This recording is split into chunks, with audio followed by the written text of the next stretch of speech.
30 previews en 30 jours. Y'a pas d'écho? Non, il n'y a pas d'écho. Y'a pas d'écho, mais on s'installe quand même. Comment ça va, Alex? Ça va bien, ça va bien. La pêche? T'as mis ton beau maillot. Eh bah, j'ai mis le traditionnel pour la preview des Bucks. Hein. Tout à fait, le spécial. Le maillot de l'équipe de foot grec. Voilà, comprendront qui pourra. Peut-être qu'il y a un lien avec un joueur. Tout à fait, ouais, comprendra qui pourra, mais comprendront qui pourront. Ouais, bref.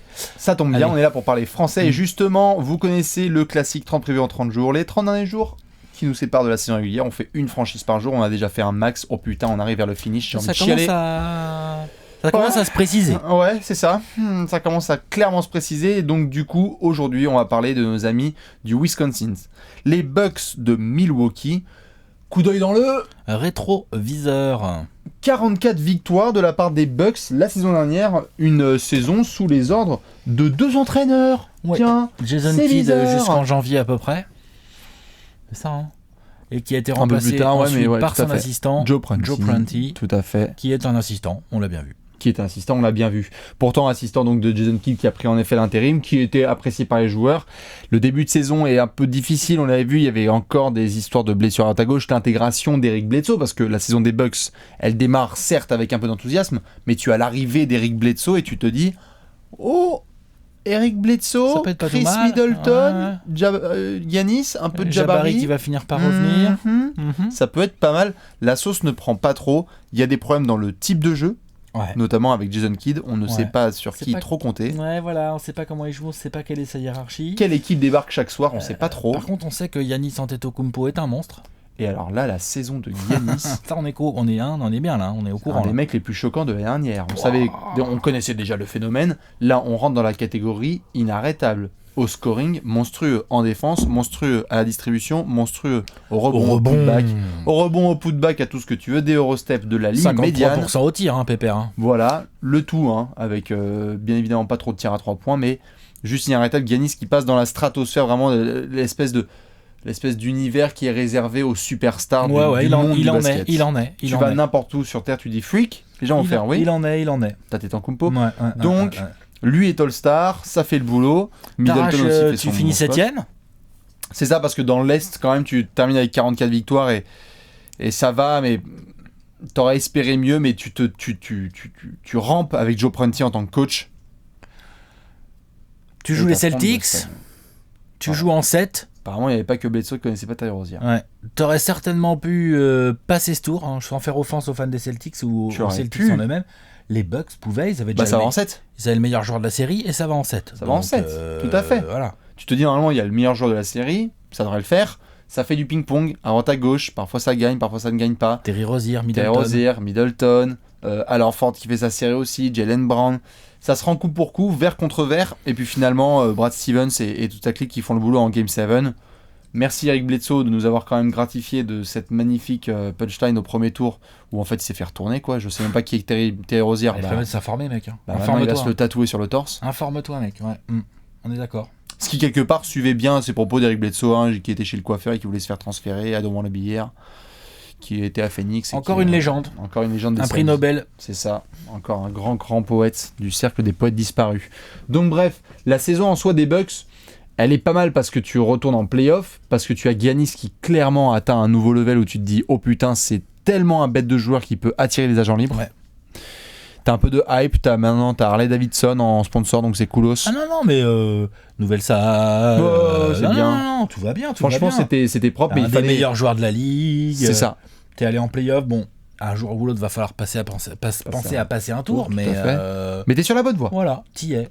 Et donc, il fallait prendre quelques petites décisions pas mal pendant l'été. Et ils ont pris des vraies décisions cet été. Hein. On est d'accord ? Ouais. On va parler de tout ça ? On y va, c'est parti. On va faire tout de suite le bilan dans le marché de l'été. Le tableau. Bon, il y a un peu de mouvement. Hein. Alors, oui, évidemment, le plus gros mouvement, là, on l'a pas mis, c'est parce que ce ne sont pas forcément des joueurs. Arrivée, Mike Budenholzer, départ, Joe Prunty et Jason Kidd. Ça oui.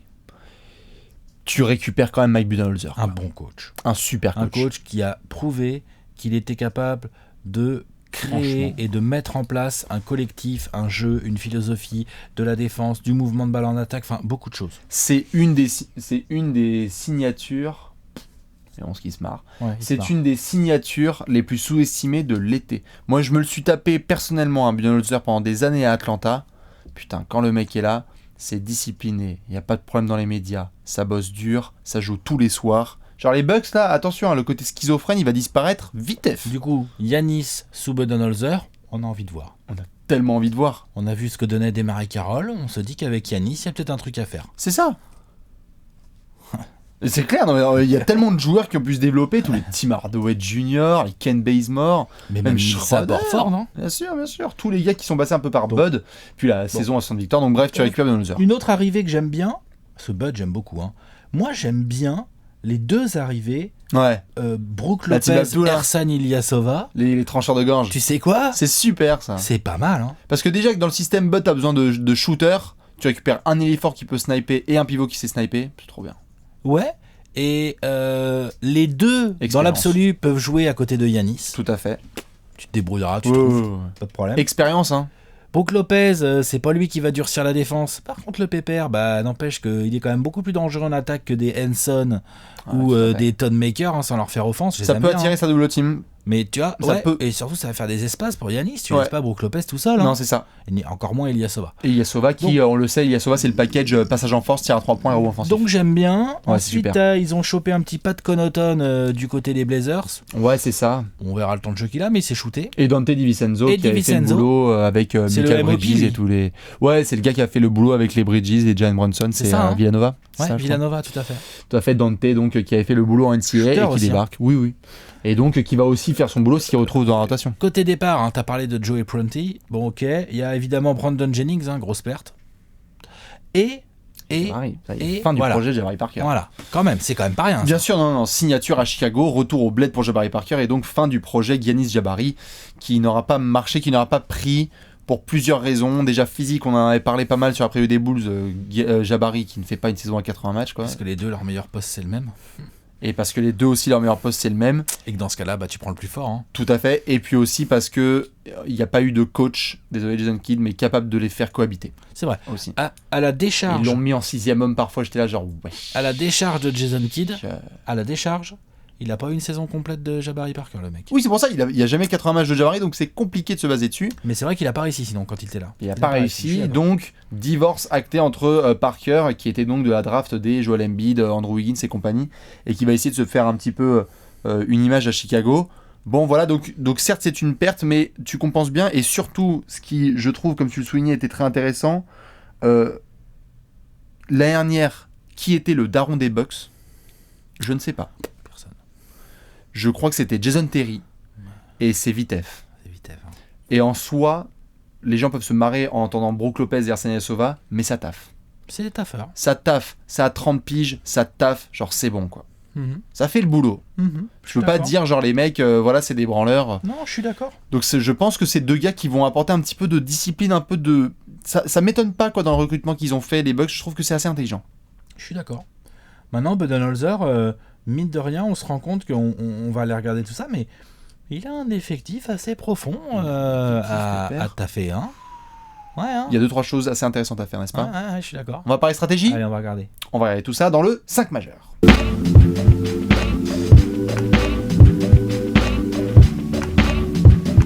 Le 5 majeur. Un meneur, un arrière, un ailier fort, un pivot. On est dans le Wisconsin, rock and roll, fists. Ouais, allez tout droit les gars. Cette fois, on va passer un tour de playoff. Mike Budenholzer débarque. Il a été capable de faire de la bonne soupe dans la franchise d'Atlanta pour mettre un 4 sur le terrain. Il a un projet différent quand même. Et là, il a un projet très différent. Il y a un joueur majeur, enfin un joueur majeur pour Bud. Il y a un projet, voilà, c'est ça. Il y a un joueur, genre, voilà. Il a fait du Spurs basketball à Atlanta, entre guillemets, dans le sens où il voulait faire. Spurs basketball. Ah non, il avait quoi ? Il avait 5 mecs à plus de 10 points. Et là, il va avoir un mec à 30. S'il peut m'améliorer le mouvement de balle des Bucks, on est tous preneurs. Il y a déjà des. Ouais. On est tous preneurs. Bien sûr. Mais clairement, Giannis Antetokounmpo doit avoir des ISO, doit avoir des pick and roll autour de lui. Enfin, je veux dire, des contre-attaques. Le usage rate de Giannis, il doit être élevé, quoi. Bien sûr. Et ça va être le cas, même s'il va changer ça. Lock sûr et certain Giannis, lock sûr et certain Eric Bledsoe, Middleton. Lock sûr et certain Chris Middleton. Et après, des options. Ouais. Ça part pour le moment, ça a l'air de partir sur Brook Lopez titulaire quand même. Moi, j'ai un petit 5 majeur à te proposer. Vas-y. Bledsoe à la main, Tony Snell en 2, Middleton en 3, Yanis en 4 et Brook Lopez au pivot. C'est pas mal. Ce serait mon 5 majeur. Ça me plaît. Je peux faire une variante ? Ah ouais, il y en a, il y a ce qu'il faut, t'as de quoi faire. Ouais, mais non, après c'est abusé. C'est pas mal Snell. J'aime bien. Ça se complète, ça shoot. Bah en fait, et il y a de l'espace. Voilà, Snell est un vrai two-way player. Ouais. Du poste 2 tu ND total. et quoi. du poste 3. Ça shoot des 3 et ça défend. Bien sûr. Et ça court. C'est un joueur limité en termes de talent, mais c'est un joueur assez efficace finalement et tu sais ce qu'il va faire sur le terrain. Sûr. Ce qui est bien, c'est que du coup, tu te retrouves avec Snell et Middleton qui sont quand même des joueurs sans être des gros snipers, sont des joueurs qui sur des volumes de 3 points un peu sérieux vont quand même t'en mettre 38%. Ouais, ça shoot. Hein. Donc ça, c'est bien. Parce que ça sera pas le cas de Bledsoe. A priori, il peut Bledsoe, mais il peut sanctionner, mais c'est streaky. C'est streaky. Par contre, Brook Lopez, ça rentre. Par contre, Brook Lopez, ça rentre aussi. Mais combien il va en prendre ? Et combien de temps il va jouer ? Ouais, parce que là, Brook Lopez, je le mets titulaire, mais il va pas jouer 30 minutes. Non, il va être là pour l'entre-deux, ouais. On est d'accord. Ouais. Non, je suis d'accord avec ton 5. En fait, donc, la seule option que. Et j'aime bien garder Brogdon en fait. Ouais, c'est ça. En combo, en fait, j'avais l'option. Combo 6ème homme. Quoi. J'avais l'option Brogdon potentiellement en titu au côté de Bledsoe. Oui, mais il est tellement bien là. En fait, il peut sortir du banc pour Bledsoe ou sortir du banc pour Snell. Je suis d'accord. Et donc le banc est vachement intéressant pour les Bucks cette saison. Parce que là, donc on a parlé de Malcolm Brogdon en patron de ce banc. T'as Della Vedova, mine de rien, c'est quand même un meneur qui se bat. Tu sais ce qu'il va faire lui aussi. Et les deux peuvent jouer ensemble. Exactement. T'as le fameux rookie Dante DiVincenzo, du coup, qui est un 2, je pense, en NBA. 2, qui va pouvoir parfois jouer 3. Mais tu as. Je l'aime assez bien, moi, le 2-3, là, Sterling Brown. Ouais, Sterling Brown, qui a eu des affaires d'ailleurs cet été. En plus, le fameux Pat Connaughton, là, c'est un 2-3, ça aussi. Ouais, le rookie l'année dernière, là, avec la touffe. Et après, derrière la paire Yanis, Brook Lopez, tu as du Ilyasova. Oui. Tu as du John Henson. Oui. Tu as du Thon Maker. Tu as du Tyler Zeller. Et tu as du DJ Wilson. Et c'est DJ Wilson, qu'on a vu un peu en Summer League, qui a un peu progressé. T'as espèce de freak lui aussi. Il y a du monde, en fait. Les postes sont quasi doublés. Je dis bien quasi doublés.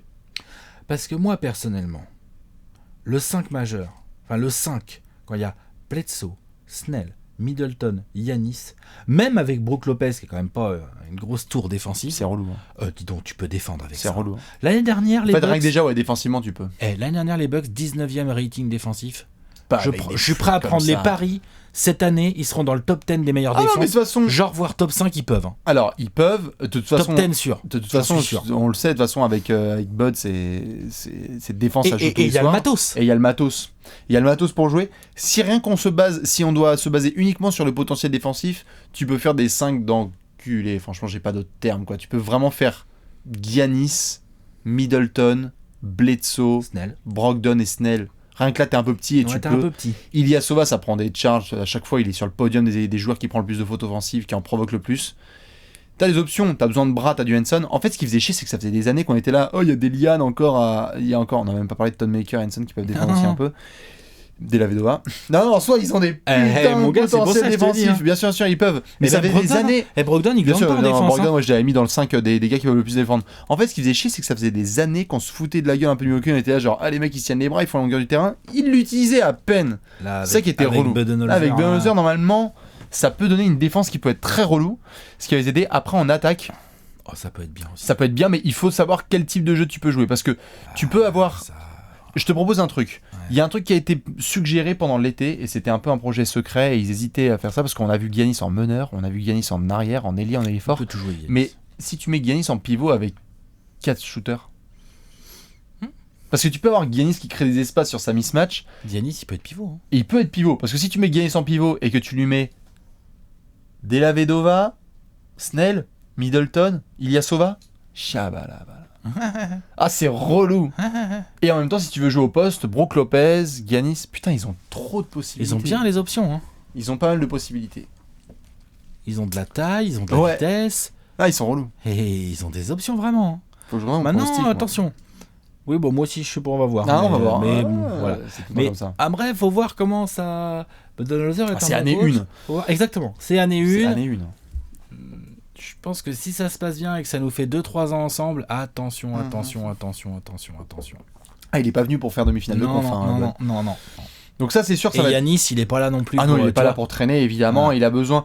Si on devait faire un effectif proche de la perfection, qu'est-ce qu'on aurait ajouté à ça ? Un meneur qui shoot mieux que Bledsoe. Ouais. Encore que Bledsoe a des qualités défensives intéressantes, hein, qui marchent bien. Bah... Un autre vrai swingman derrière un monsieur un peu plus expérimenté derrière Middleton? Non, moi je prends ce qu'il te faut, il te faut un vrai pivot éboueur, quoi. Il te faut... Ouais, bah ça on en parle depuis. Non mais il te faut vraiment, genre dans l'absolu, bah mets-moi DeAndre Jordan. Ouais, on en parlait de toute façon DeAndre Jordan. Mets-moi DeAndre Jordan, et là putain... Et là c'est relou, c'est super relou. Même sans DeAndre Jordan, c'est peut-être trop, tu vois, genre même sans... Bah, mets-moi Bam Adebayo. Mets-moi... Mon grand garçon. Mais oui, mais c'est ça. Bien sûr. Mets-moi des gars un peu costauds, là, qui sautent. Ouais. Genre, mets-moi un Mohamed Bamba, tu vois, que le Magic a drafté, tu vois, mets-moi un truc comme ça. Là. Alors oui, moi après le seul problème que j'ai avec ça, c'est que du coup ça va à l'encontre de moi, ce que je considère comme un besoin. Je vais peut-être dire une connerie. Il y a que Della Vedova qui a été en finale NBA là-dedans. Ah, en termes d'expérience? Il leur faut un mec qui a connu, qui sait ce qui se passe en mai. Ah bah là, c'est qu'il y a que Della Vedova. Hein. Ça, je crois. Hein. Ah bah là, Ilyasova a dû aller en demi, peut-être une fois. L'année dernière, Ilyasova en demi. Ouais, avec ça les met la Sixers, misère au 8 et après ça va en demi. Et sur le banc, je crois qu'il n'y a pas d'autre. Jet Terry, à la limite, il aurait pu connaître, mais Jet Terry, de toute façon, c'est une momie depuis 3 ans. Non, mais c'est clair que ça manque d'expérience. C'est un groupe qui va devoir se construire son expérience sur le tas. Là. Sur le tas. Je rajouterais bien ça. Genre, tu vois, s'ils ont un spot un peu de libre en février et qu'il faut rajouter un peu un daron, vas-y. Ça serait trop bien. Pour clairement. Genre un Zach Randolph. Il est trop cher et tout, ça fit pas, mais tu vois ouais, un gars comme ça un gars comme ça, bien quoi, sûr, un gars qui met des tartes. Ouais. Va prendre Perkins, hein, franchement. Oh non, il est trop con. Moi, je serais chaud. Ils ont besoin un peu d'être nasty, ces petits là. Ouais, peut-être. Un Tristan Thompson. Est-ce que tu prends un Tristan Thompson? Oui, ça coûte cher, mais tu vois. Et il coûte pas tellement plus cher qu'Henson.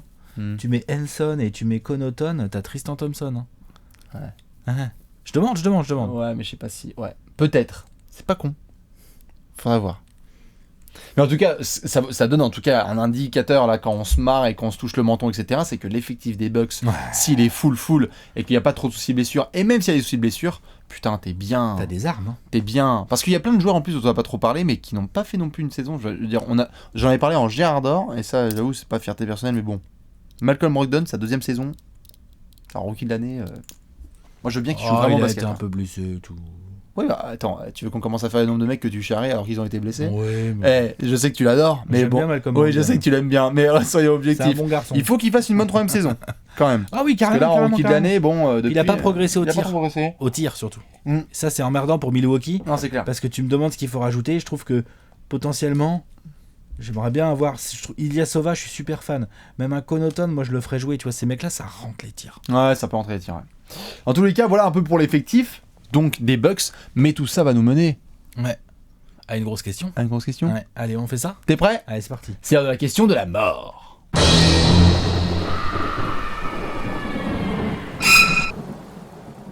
La question de la mort? Tutsitima tusanatu. Eh oui. En grec. La team grecque, n'hésitez pas à me corriger au niveau de l'accent, parce que mon accent grec, je le travaille pas. Tout à fait. Je le travaille de temps en temps l'été. D'ailleurs, j'attends encore le chèque de Reverso. Hein. On attend encore. Hein. Ça commence à bien faire. Les 30 previews en 30 jours, hein, sponsorisé par Reverso. Par Word Référence. Tout à fait. Non, bien évidemment, il y a une grosse question de la muerte qu'on va devoir trancher un petit peu sur la saison dernière. Tu vois comment Giannis évolue la saison dernière. Tu vois l'effectif qui se renforce. Tu vois un grand coach qui arrive. Mais, ce serait pas un des sleepers dans la course au candidat du MVP, le Giannis Antetokounmpo? Cette saison, si Giannis était MVP? On peut se poser la question. Parce que concrètement, t'étais 7ème l'année dernière, il est donc en 27 points, 10 rebonds, 4,8 passes d'ess, 1,5 interception, 1,4 contre, à 53% au tir. Ok. Si tu prends les Bucks et qui finissent pas 7ème de l'Est, qui finissent 4ème ou 3ème, par exemple. Il y a des votes. Et puis c'est légitime. Il y a des votes et c'est légitime. Donc il faut que déjà sur le scénario, collectivement, parce qu'on va parler après individuellement, mais collectivement déjà, il faut que les Bucks passent de 44 à. Faut au moins être top 4. Faut au moins être top 4. Voire top 3, hein, parce faut au moins être top 4, top 3. Entre les AD, les LeBron, etc. Si t'es pas à 50 wins, faut vraiment pas en être loin, quoi. Faut que tu gagnes tes match-ups. Hein. Ouais. Les match-ups, il va en gagner, Giannis. Ensuite, faut que t'aies les stats. Franchement. Est-ce que sous Budenholzer, ça va baisser un peu? Je ne pense pas. Non, je pense pas non plus. ça va être peut-être mieux équilibré. Plus de passes, un tout petit peu moins de scoring et encore plus de défense. Peut-être. Mais il faut bien comprendre que ce garçon n'est pas du tout à son plafond encore. Il a quel âge, Giannis, Alex? Pour 23. Je crois qu'il est 24 là. Oh, ah bon? Giannis, il est si vieux que ça? Tiens, je regarde, bouge pas. C'est un vieux alors? Giannis, il a pas genre 24 piges et il va vers ses je 25. regarde. Non. C'est n'importe quoi. En tout cas, il est. Voilà. Il a pas genre 24 ans là en décembre. Oh, non. C'est un bordel. Ouais, 24 ans, ouais. Attends, bouge pas. Il a encore 23 piges. J'ai l'impression que ça fait 5 ans qu'il a attends. 23 ans, Giannis. Non. J'en peux plus de ces freaks comme ça. Giannis Antetokounmpo, il a 23 ans, il va en avoir 24 en décembre. Et si vous êtes né en 94 et que vous savez pas quoi faire de votre life, imaginez. Hein. Le mec, il va avoir 24 ans. Hein. Bon, bref. Donc, on était en train de le dire. Oui, il est pas du tout dans son prime. Non. C'est pas trop flippant. Mais donc, on peut compter sur les statistiques individuelles de Giannis. On peut compter sur l'intensité, la hype, les highlights, etc. Les highlights, les grosses actions qui marquent les esprits et tout. Il lui faudrait, tu me dis si je me gourre, hein, il lui faudrait déjà des grosses perfs marquantes. C'est-à-dire un 50 points. Oui. Ça marque ça. Quand t'es dans la course avec les Harden, Westbrook, du bon gros LeBron, triple-double AD, bien sable. Ouais. Bien sale aussi, tu vois, du triple-double. Du Genre des 5 matchs by à 10 5. passes là. Ouais, du 5 by 5. Ou du 5 by 5, ou du match à 10 passes. Ou du match à 10 passes, ouais, clairement. Du gros triple-double bien vénère. Je pense qu'il faut que sur les prime time, genre LeBron, KD, Paul George, Celtics. Boston, Ouais, faut qu'ils salissent. Kawhi, Ouais, faut qu'ils salissent. Ouais, je suis d'accord. Faut vraiment qu'il gagne ces match-up là et que le lendemain toute la NBA ne parle que de ça. Voilà. Il faut aussi qu'ils fassent des streaks. C'est-à-dire, genre, tu salis Kawhi Leonard, le lendemain, t'as un match entre guillemets un peu plus facile, genre chez Tu les défonces Bulls, les Nets. chez les Bulls ou je sais pas quoi, tu me les déboîtes. Tu vois? No Et excuse. puis dans la foulée, là, tu vas à Denver et tu me les déboîtes aussi. Ouais. Tu vois, genre La régularité, ouais. tu vois, un petit peu des faut que sur Trash Talk, il y a un article qui sort genre Giannis Antetokounmpo après son 48-8-3-4, il vient de nous poser le un Minitel, 38-12-5-4, mais jusqu'où s'arrêtera-t-il quoi, tu vois? C'est ça. Faut qu'il y ait ça. Non, clairement. Je suis d'accord. Et tu parlais de séries individuelles, mais aussi de séries collectives. C'est-à-dire que ça marque Il aussi faut que ça gagne. ça marque énormément les votants quand tu vois que Milwaukee. Comment ça, Mike Budenholzer est coach du mois en janvier, tu vois, parce qu'il a fait 12 victoires en 15 matchs. Ouais. C'est peut-être aussi parce que Giannis a été joueur du mois. Voilà. Il faut qu'il y ait du Player of the Month aussi pour Giannis. Ce qui n'a pas tant eu que ça parce que, t'es dans la conférence de LeBron, donc c'était un peu compliqué. Là, la porte est ouverte. Et les résultats. Les résultats collectifs. Et alors, forcément, je vais poser la question qui fait mal. Parce qu'en soi, c'est ça la question de la mort, c'est sur le côté MVP, mais mouillez-vous la nuque avant que vous répondiez à cette question. Giannis, c'est clair et net le meilleur joueur de la conférence Est maintenant que LeBron n'est plus là. Ouais. Une full saison de Kawhi. Pour moi, il est moins fort. Pour moi, Kawhi shoot mieux à 3 points. Mais pour moi, il est pas plus fort que Giannis Antetokounmpo, clairement. C'est moins un freak. Embiid. Il est un petit peu plus vieux. Après, ils n'ont pas tout à fait le même âge. Embiid, non mais Ben Simmons. Attends, il y a des joueurs. Il y a Kyrie Irving. Moi, je dis Giannis, mais je pense que t'as raison. Je pense que celui qui cause le plus, c'est une full saison de Kawhi. Une full saison de Kawhi. Il a été MVP des finales. Il a été défenseur de l'année. Mais Giannis Antetokounmpo. Ouais, non, c'est ça. Il met 27 points et et il prend 10 rebonds alors qu'il shoot pas à 3 points l'autre. Hein. il commence à TG, il a bossé avec Kobe tous les deux. Et tu me dis faire plus de passes, mine de rien, tourner presque à 5 passes d'Est la saison dernière. Hein. Après, tu vois ce que je veux dire, il n'y a pas ces passes. Il y a des passes parce qu'il les faisait en contre-attaque, c'était très bien. Il y a les passes, genre tu crées les vrais gros décalages. Il est capable, mais il faut faire plus. Il peut travailler, mais tu vois, il est jeune et tout. Enfin, il a un sacré handle, hein, le pépère déjà. Hein. C'est lui la figure de l'Est là, putain. Giannis Antetokounmpo, il fait pas 2m03. Hein. Non. Il fait 2m11. Hein. Ouais. Il faudrait en fait. Pour moi, c'est le meilleur joueur de l'Est. Ouais. Il faudrait qu'il. Tu vois, il faut qu'il s'asseye sur le trône. Bah c'est ça en fait. En fait, il faudrait que cette discussion n'ait pas lieu. Il faudrait que genre, bah oui, c'est le meilleur joueur de l'Est, pardon. Tu vois, genre, faudrait qu'on puisse, tu vois. Mais Embiid et Kawhi seront pas d'accord, ils vont discuter quoi. Embiid et Kawhi, ils vont faire du taf. Ça se trouve, c'est Ben Simmons. Ça se trouve, c'est Kyrie Irving qui va être en feu. Ça se trouve, je sais pas, moi, ça se trouve, c'est Aaron Gordon qui va tout déchirer. Tu vois, des gars comme ça, quoi. Reste concentré sur tes phrases, ça me vénère. Non, mais. Il faudrait qu'il s'asseye sur le trône Giannis et qu'il dise du début à la fin, regardez-moi dans le rétroviseur. Ouais, genre, vous êtes gentil, mais le meilleur, c'est Wham. Ouais. Le meilleur à l'Est, c'est Bibi. Mais pour ça, faut que les Bucks soient genre dans le top 3 de l'Est, quoi. Et ça, Bud va s'en charger. On va voir dans le prono. Oh, wow. Peut-être. Avant ça, si je dis pas de bêtises, bon, bien évidemment, vous pouvez répondre à cette question, à la fois qui est le meilleur joueur de la conférence Est, et surtout est-ce que Giannis, c'est un gars qui va être MVP. Nous, on va devoir distribuer un trophée. Allez, le trophée du peuple. C'est parti. C'est l'heure du Gérard d'or.